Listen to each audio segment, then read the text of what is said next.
Iran আর আমেরিকার যুদ্ধে একটা নতুন মোড় দেখা দিয়েছে।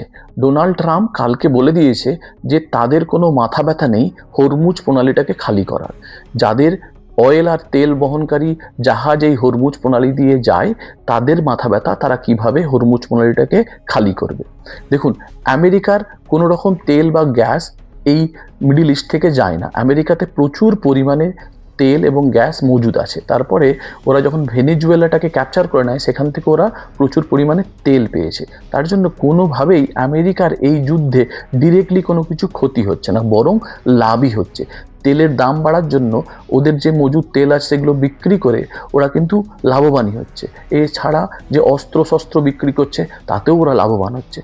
ওই দেশের সাধারণ মানুষের একটু অসুবিধা হচ্ছে, তার কারণ গ্যাসের দাম বাড়ার ফলে জিনিসপত্রের দাম ও দেশেও বাড়ছে, তাহলে সাধারণ মানুষের ক্ষতি হচ্ছে, কিন্তু দেশের অর্থনীতির কিন্তু কোনো রকম কোনো ক্ষতি হচ্ছে না। তার জন্য ডোনাল্ড ট্রাম্প মেনলি এই যে নেটোর যে আমেরিকান অ্যালাইসগুলো, যারা হচ্ছে এই যুদ্ধে আমেরিকাকে সাহায্য করেনি ডিরেক্টলি, তাদের উপর রেগে গিয়ে বলেছে হরমুজ প্রণালীটা খোলাবার দায়িত্ব আমার নয়, তোমরা তোমাদের মতো করে করে নাও। তার কারণ ডোনাল্ড ট্রাম্প নিজেও বুঝে গেছে হরমুজ প্রণালীটাকে খোলা বা ইরানের হাত থেকে দখল নেওয়া অত সোজা ব্যাপার নয়। হরমুজ প্রণালীটা বন্ধ থাকার ফলে মেইনলি প্রবলেম হচ্ছে এশিয়ান কান্ট্রিগুলোর আর ইউরোপিয়ান কিছু কান্ট্রি।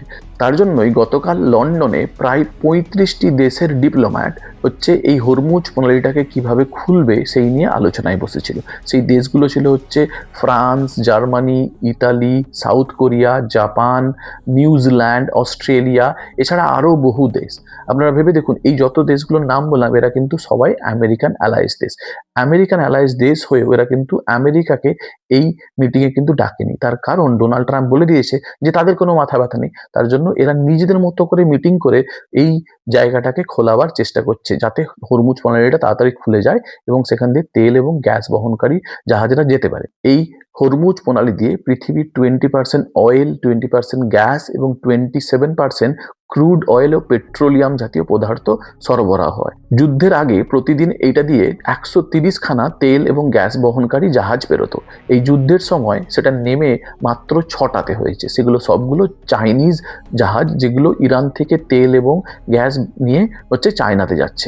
সমস্যাটা মেনলি এশিয়ার যেসব দেশগুলো ইউএস এর অ্যালাইস, মানে জাপান, সাউথ কোরিয়া, মালয়েশিয়া, এই সব দেশগুলোতে কিন্তু কোনোভাবেই ইরান তেল এবং গ্যাস সরবরাহ করতে এই হরমুজ প্রণালীকে ইউজ করতে দিচ্ছে না। তার জন্য এইসব দেশে কিন্তু তীব্র সংকট দেখা দেবে কিছুদিনের মধ্যেই অয়েল এবং গ্যাসের। তারা তার জন্য যে কোনো উপায়ে এই হরমুজ প্রণালীটা খুলে দিতে চাইছে।